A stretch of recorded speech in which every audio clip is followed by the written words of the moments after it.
Hello everyone.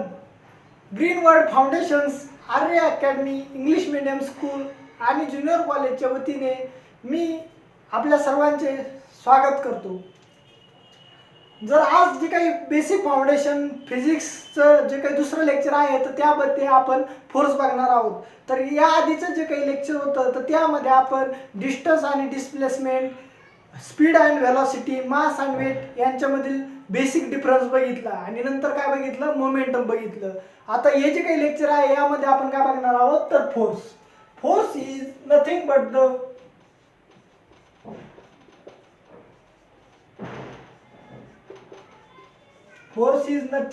The pull or push.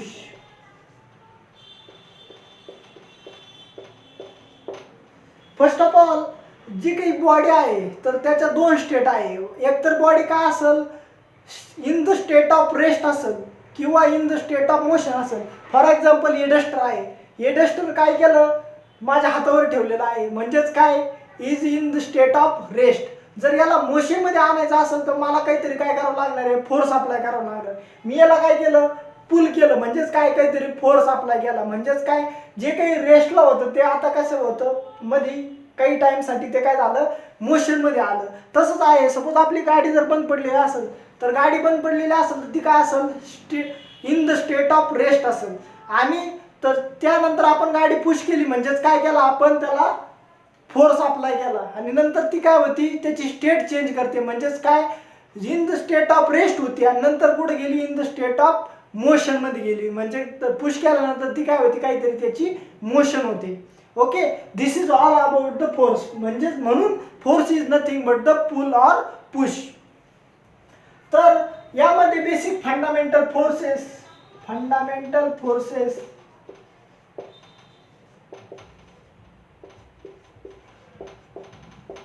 In nature.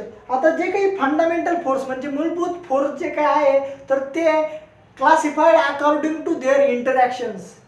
जो काही पहिला जो काही फंडामेंटल फोर्स आहे तो आहे gravitational force.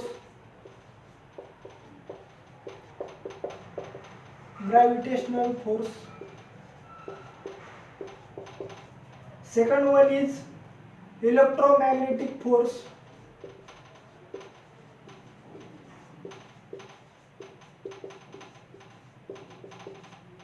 Third one is strong nuclear force.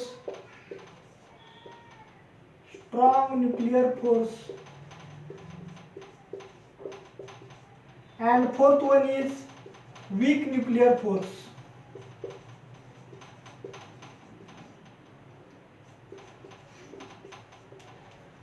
हे according to classified according to their interactions. मग जो काही ग्रॅव्हिटेशनल फोर्स आहे तर तो काय, interaction between the two point masses.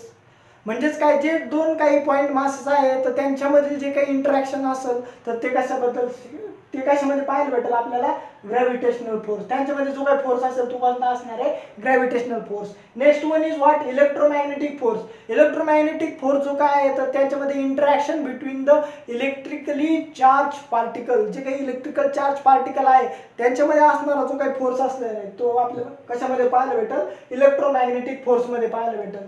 Next one is what, strong nuclear force. तर या फोर्समध्ये जे काही इंटरॅक्शन बिटवीन द न्यूक्लियस म्हणजेच काय, सपोज एखादा जर काय असेल, ॲटम असेल म्हणजेच काय, atom is combination of nucleus and along it revolving electron. हा काय असेल, त्याचा न्यूक्लियस असेल तर न्यूक्लियस काय कन्सिस्ट करतो, प्रोटॉन्स अँड न्यूट्रॉन्स, आणि त्याच्या आसपास काय असतात, रिव्हॉल्विंग इलेक्ट्रॉन. हा टोटल काय झाला त्याचा ॲटम झाला. हे रिव्हॉल्विंग इलेक्ट्रॉन आणि न्यूक्लियस मध्ये काय असतात, protons and neutrons. This proton and neutrons are nucleons. म्हणजे जे काही प्रोटॉन आणि न्यूट्रॉन आहे न्यूक्लियसमध्ये तेच काय असतात, न्यूक्लियॉन्स असतात. आणि या न्यूक्लियॉन्समध्ये असणाऱ्या ज्या काही इंटरॅक्शन्स आहेत तर त्याचा स्टडी आपण कशामध्ये करतो, स्ट्रॉंग न्यूक्लियर फोर्समध्ये करतो. आणि त्यांच्यामध्ये जो काही फोर्स आहे तो काय आहे, स्ट्रॉंग न्यूक्लियर फोर्स आहे. आणि वीक न्यूक्लियर फोर्स म्हणजेच काय, the sub atomic particles, interaction between sub atomic particle. म्हणजेच काय, जे काही ॲटमपेक्षा पण जे काही स्मॉल पार्टिकल्स आहेत तर ते काय असणार आहे, सब ॲटॉमिक पार्टिकल्स. आणि यांच्यामध्ये जे काही इंटरॅक्शन असणार आहे तर तिथे जर तो काही फोर्स असेल तर तो कोणता फोर्स असणार आहे, वीक न्यूक्लियर फोर्स असणार आहे.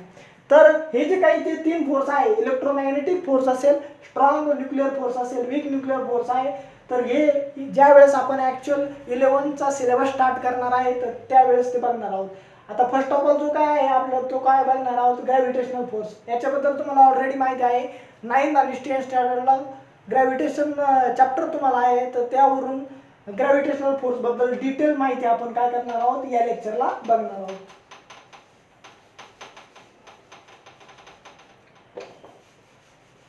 जसं की every object in the universe attracts every other object. म्हणजे युनिवर्स मधला प्रत्येक ऑब्जेक्ट जवळपासचा जो काही ऑब्जेक्ट असेल, म्हणजे एव्हरी अदर ऑब्जेक्ट कोणताही ऑब्जेक्ट असेल तर त्याला काय करतो, अट्रॅक्ट करतो. And with a force which is directly proportional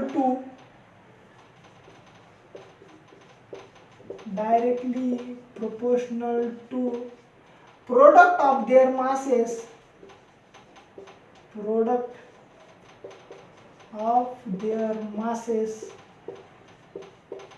and inversely proportional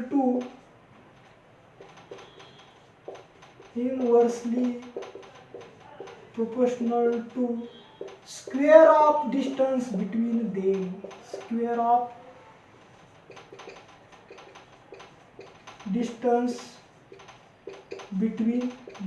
आता हे समजून घेण्यासाठी काय करतो मी, एक एक्झाम्पल घेतो. हे काय माझं पहिला ऑब्जेक्ट आहे का ज्याचं मास किती आहे m1 एवढा आहे, आणि हा दुसरा ऑब्जेक्ट आहे ज्याचं मास किती आहे m2 एवढा आहे, आणि याचा काहीतरी काय असणार आहे, सेंटर असणार आहे, सेंटर ऑफ द ऑब्जेक्ट. तर हे या ऑब्जेक्टमुळे या ऑब्जेक्टवर येणारा फोर्स F एवढा, आणि या ऑब्जेक्टमुळे या ऑब्जेक्टवर येणारा जो काही फोर्स आहे तो काय असणार आहे, कॅपिटल F एवढा. हा काय झाला त्याचा फोर्स. आणि हे जे काय आहे यांच्यामधलं डिस्टन्स हे काय असणार आहे, स्मॉल d एवढं घेतो. सेंटर ऑफ द ऑब्जेक्ट म्हणजे distance from the centre of the object हे काय घेतलं, d एवढं घेतलं. तर काय सांगितलेलं पहा, force which is directly proportional to product of their masses. म्हणजेच काय, हा जो काही फोर्स आहे तो डायरेक्टली प्रोपोर्शनल आहे कशाला, प्रोडक्ट कशाचं, मासचं. म्हणजेच काय, दोन ऑब्जेक्टचं जे काही मास आहे त्यांच्या प्रोडक्टला काय फोर्स डायरेक्टली प्रोपोर्शनल. म्हणजेच काय, F is directly proportional to m1 m2. m1 हे काय आहे, पहिल्या ऑब्जेक्टचं मास आहे म्हणून m1, दुसऱ्या ऑब्जेक्टचं मास आहे म्हणून m2. and inversely proportional to square of the distance between them. म्हणजेच काय, इनव्हर्सली प्रोपोर्शनल आहे कशाला, स्क्वेअर ऑफ द डिस्टन्स. म्हणजेच काय, F is inversely proportional to square of the distance between them. म्हणजे या दोन ऑब्जेक्ट मधलं जे काही डिस्टन्स आहे त्याला काय आहे, स्क्वेअर ऑफ द डिस्टन्स आहे, त्याला काय आहे, इनव्हर्सली प्रोपोर्शनल. म्हणजे हे जर कंबाईन करून जर लिहिलं आपण तर काय होईल ते, F is directly proportional to product of their masses m1 m2 and inversely proportional to square of the distance between them. आता हे जे काही प्रोपोर्शनॅलिटी साइन आहे हे जर काढायचं असेल तर आपल्याला काय घ्यावं लागतो, कॉन्स्टंट ऑफ प्रोपोर्शनॅलिटी घ्यावा लागतो. मग तो काय असेल, F which is equal to capital G m1 m2 divided by d square. d काय आहे, distance between that two object. F is equal to G. G काय आहे, कॉन्स्टंट ऑफ प्रोपोर्शनॅलिटी. हे प्रोपोर्शनॅलिटी साइन काढून टाकलं त्यासाठी काय घेतला, कॉन्स्टंट ऑफ प्रोपोर्शनॅलिटी घेतला. काय तो capital G m1 m2 divided by d square.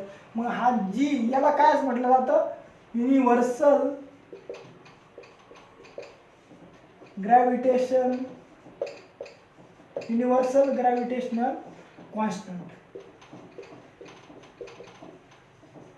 मग इथं प्रश्न पडेल आपल्याला एक, का युनिव्हर्सल ग्रॅव्हिटेशनल कॉन्स्टंट असं का, कारण का, तर कोणतंही मीडियम असेल, एअर मीडियम असेल, दोन ऑब्जेक्ट हे एअर मीडियम मध्ये असतील, किंवा दोन ऑब्जेक्ट हे काय असेल व्हॅक्यूम मध्ये असतील, किंवा दोन ऑब्जेक्ट हे वॉटर मध्ये असेल, तर जी काही व्हॅल्यू आहे या जीची युनिव्हर्सल ग्रॅव्हिटेशनल कॉन्स्टंट तर ती काय होत नाही, चेंज होत नाही. जरी मीडियम चेंज झालं तरी त्याची व्हॅल्यू चेंज होत नाही, म्हणून त्याला काय म्हटलं जातं, universal gravitational constant. And whose value is G is equal to 6.67 into 10⁻11 SI unit. याच्यावरून आपण काय करू शकतो, त्याचं युनिट पण काय करू शकतो, फाइंड आउट करू शकतो. जर या जी मध्ये अरेंज केलं तर काय होईल, हा डी स्क्वेअर काय इथे डिवाइड, तिकडे गेल्यावर काय होणार मल्टिप्लाय, हे m1 m2 याला काय मल्टिप्लाइड, इकडे आल्यावर काय होणार डिवाइड, म्हणजेच काय therefore g which is equal to याला काय म्हणतो 1 म्हणतो. Equation 1 becomes g is equal to f D square divided by m1 m2. हे मल्टिप्लाइड होते, डिवाइड झाले बरोबर, आणि हे काय होतं डिवाइड होता, हा काय झाला मल्टिप्लाय झाला. फोर्स कशामध्ये मेजर केला जातो, न्यूटन मध्ये. डिस्टन्स कशामध्ये मेजर केलं जातं, मीटर मध्ये. त्याचा काय आहे स्क्वेअर, म्हणजे काय झाला मीटर स्क्वेअर. मास कशामध्ये मेजर केलं जातं, केजी मध्ये. हे पण काय आहे मास आहे, दोन्ही मास आहे, म्हणजे काय केजी इंटू केजी, म्हणजेच काय झालं केजी स्क्वेअर. मग आता या जी युनिव्हर्सल ग्रॅव्हिटेशनल कॉन्स्टंट जो काय आहे त्याचं युनिट काय झालं न्यूटन मीटर स्क्वेअर पर केजी स्क्वेअर. हे काय झालं त्याचं युनिट झालं. आता जे काही युनिव्हर्सल ग्रॅव्हिटेशनल कॉन्स्टंट आहे हा जी, तर हा जो काही फोर्स आहे हा काय दोन ऑब्जेक्ट मधला फोर्स आहे. तर हा जो फोर्स दोन ऑब्जेक्ट मधला जो काही फोर्स आहे, तर तसंच हा अर्थ आणि मून मधला जो काही फोर्स आहे, तर याच्यावर एक प्रश्न पडू शकतो आपल्याला का जे काही टाइड्स वगैरे पडतात, हाय टाइड्स किंवा लो टाइड्स ज्याला आपण म्हणतो, तर ते बिटवीन दिस टू अर्थ आणि मून मध्ये जो काही ग्रॅव्हिटेशनल फोर्स आहे तर त्यामुळे पडतात. म्हणजे जेणेकरून काय होती, जी काही लेवल आहे सी वॉटरची जी काही लेवल आहे ती काय होते चेंज होते. तर ती कशामुळे होते, तर gravitational force exerted by the moon on earth. तर ते समजून घेण्यासाठी सिंपल एक्झाम्पल या ठिकाणी घेतो मी.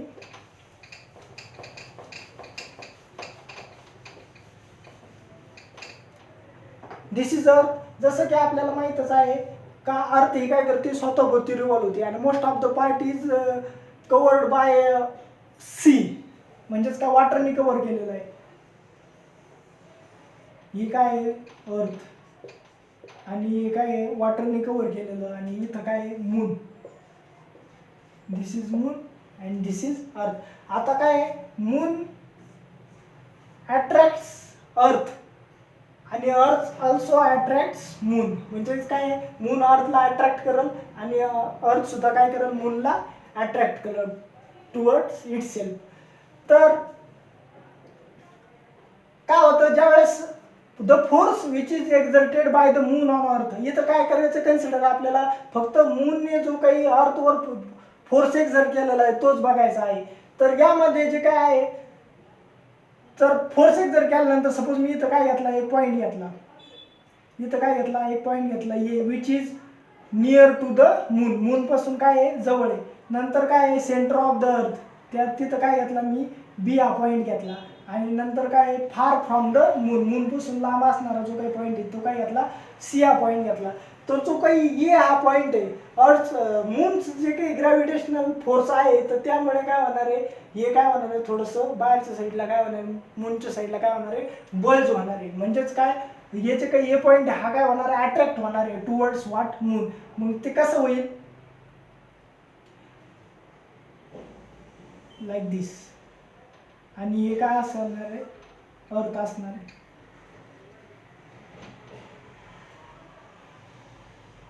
दिस इज अर्थ.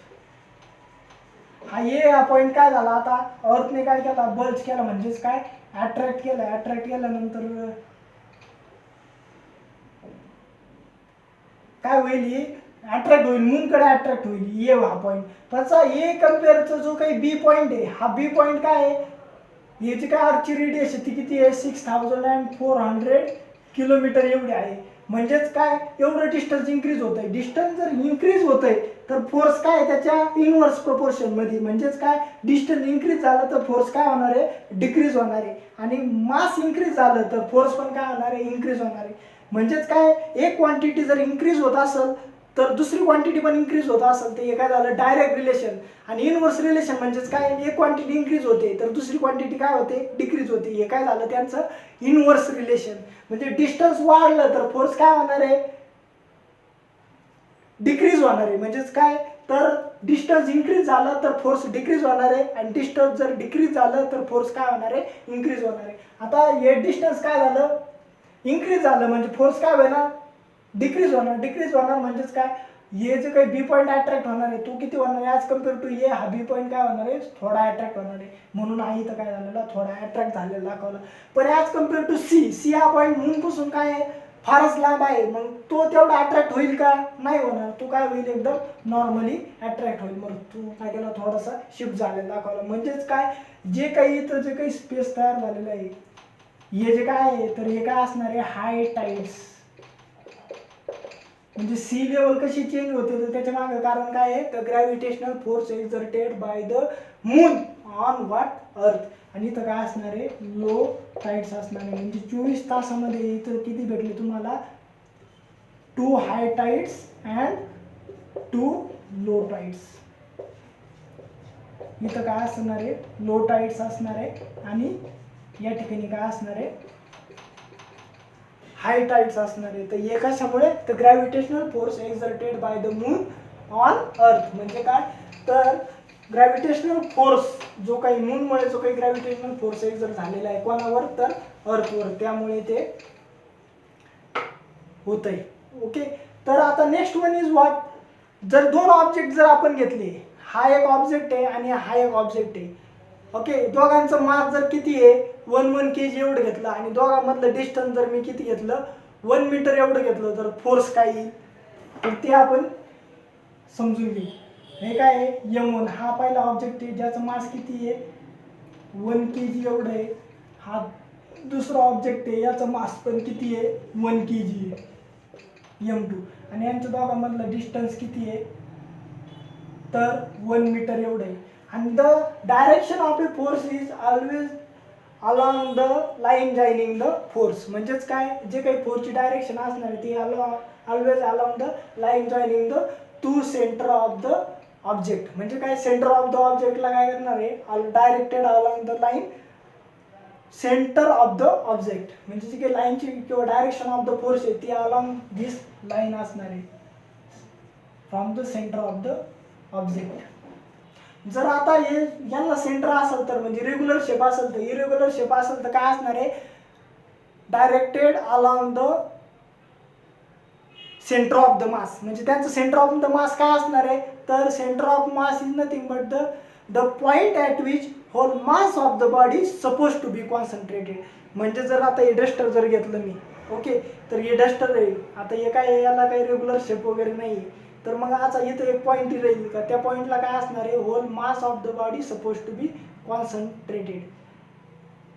तर हे काय झालं त्याचं हा जो काही पॉईंट झाला तो काय असेल त्याचा सेंटर ऑफ मास असणार आहे. मग ते सेंटर ऑफ मास पासून line joining along the centre of मास मग ती त्या साईडला त्याची काय असणार आहे डायरेक्शन ऑफ द फोर्स असणार आहे. मग इथं 1 kg चे मास जर घेतले दोन आणि डिस्टन्स काय घेतलं 1 मीटर एवढं घेतलं तर फोर्स काय असणार आहे force which is equal to capital G. M1 value किती आहे 1 kg आणि M2 ची व्हॅल्यू किती आहे 1 kg डिवायडेड बाय डिस्टन्स किती आहे 1 मीटर त्याचा काय स्क्वेअर 1 × 1 म्हणजे 1 1 चा स्क्वेअर म्हणजे 1. म्हणजेच काय आलं implies that F which is equal to G.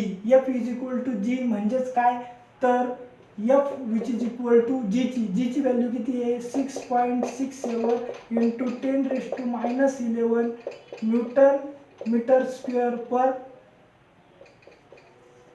kg square आणि इंडिपेंडंट ऑफ मीडिया. म्हणजेच काय या जी ची व्हॅल्यू आहे ती कोणत्याही प्रकारच्या मीडियावर डिपेंड नाही आहे. म्हणजे मीडियम जरी चेंज केलं तुम्ही एअर मीडियम घेतलं वॉटर मीडियम घेतलं व्हॅक्यूम मीडियम जरी घेतलं तरी त्या दोन ऑब्जेक्टमधला जो काही जी म्हणजेच काय हा युनिव्हर्सल ग्रॅव्हिटेशनल कॉन्स्टंट त्याच्यामुळेच त्याला म्हटलं जातं कारण ते काय होत नाही मीडियम जरी चेंज झालं तरी त्याची व्हॅल्यू काय होत नाही चेंज होत नाही. आणि हा काय असणार आहे त्या दोन्ही ऑब्जेक्टमधला फोर्स असणार आहे. आता याचे तर दोन ऑब्जेक्ट घेतले मी तर या दोन ऑब्जेक्टमधला फोर्स काय असणार आहे एवढा असणार आहे 6 पॉईंट. कधी तर ज्यावेळेस याचं मास किती असेल 1 kg एवढं याचं पण मास किती असेल 1 kg एवढं आणि यांच्या दोघांमधलं डिस्टन्स किती असेल 1 मीटर एवढं. पण आता हे दोन्ही ऑब्जेक्ट आहे ग्रॅव्हिटेशनल लॉ काय सांगतो का every object in the universe attracts every other object. मग हे दोन्ही ऑब्जेक्ट एकमेकाला अट्रॅक्ट का करत नाही किंवा ते आपल्याला दिसत का नाही. पण जर तुम्ही हे दोन्ही ऑब्जेक्ट जर सोडून दिले तर ते एकमेकांकडे अट्रॅक्ट न होता ते कुठे अट्रॅक्ट होणार आहे अर्थकडे अट्रॅक्ट होणार आहे. मग असं का तर मग आपल्याला त्यासाठी आणखीन एक एक्झाम्पल पाहावं लागेल तर काय सपोज ही काय आहे अर्थ आहे हे सेंटर ऑफ द अर्थ ही काय झाली त्याची radius R which is equal to 6400 kilometre आणि त्याचं मास किती असणार आहे तर 6 × 10⁻24 kg हे काय असणार आहे त्या अर्थचं मास असणार आहे. आणि मी काय घेतला या पॉइंटला काय घेतलं किलोमीटर, या पॉइंटला काय घेतला एक ऑब्जेक्ट घेतला का ज्याचं मास किती आहे 1 kg एवढं आहे. मग आता हा ऑब्जेक्ट आणि अर्थ या दोघांमधला काय करायचं आपल्याला ग्रॅव्हिटेशनल फोर्स काढायचा. मग काय येईल formula F which is equal to G. आता मास काय अर्थचं मास काय आहे कॅपिटल M एवढं, सो कॅपिटल M. आता याचं मास किती आहे स्मॉल m एवढं डिवायडेड बाय यांच्या दोघांमधलं डिस्टन्स किती आहे r एवढं म्हणजेच काय r². बरोबर इथं दिल्याप्रमाणे F is directly proportional to proportionality constant G. M1 किती इथं कॅपिटल M एवढं म्हणून M घेतला. स्मॉल m या ऑब्जेक्टचं मास किती आहे स्मॉल m एवढं, यांच्यामधलं डिस्टन्स किती आहे कॅपिटल R एवढं, मग त्याचा काय येणार आहे स्क्वेअर येणार आहे. This is the force exerted by the earth on the object. आता जर हे जर केलं तर आपण पहिलं लेक्चर जे आहे त्याच्यामध्ये काय शिकलो weight is the gravitational force act on a mass of object due to acceleration due to gravity. म्हणजेच काय तिथं फॉर्म्युला बघितला आपण काय तर F is equal to mg. Weight हे काय आहे एका प्रकारचा तर फोर्सच आहे. तर या दोन्ही इक्वेशनची हे याला इक्वेशन 1 म्हटलं आणि याला काय म्हटलं इक्वेशन 2 म्हटलं. हे जे पहिलं इक्वेशन आहे आणि हे जे दुसरं इक्वेशन आहे यांच्या दोन्हींची लेफ्ट हँड साईड काय आहे सेम, मग या दोघांची राईट हँड साईड पण काय असली पाहिजे सेम असली पाहिजे. देअरफॉर काय येईल मग mg which is equal to capital G capital M small m divided by r². हा m आणि हा m काय झाला कॅन्सल झाला, राहिलं काय तर therefore G which is equal to capital G small m divided by r². Okay, म्हणजेच काय इथं G कायचा फॉर्म्युला भेटला आपल्याला G is equal to universal gravitational constant into mass of the earth divided by radius of the earth आणि त्याचा काय येणार आहे स्क्वेअर येणार आहे. And this value is nearly equal to 9.8 metre per second square. आणि हे काय झालं मीटर पर सेकंड स्क्वेअर हे जीचं युनिट झालं. आणि मग हा काय F is equal to mg. मग आपल्याला या दोघांमधला फोर्स काढता येईल कारण काय आपल्याला अर्थचं मास पण माहिती आहे आणि हा जो काही ऑब्जेक्ट आहे याचं पण काय आहे मास माहिती आहे. तर ते कसं तर ते आपण काढणार आहोत या ठिकाणी.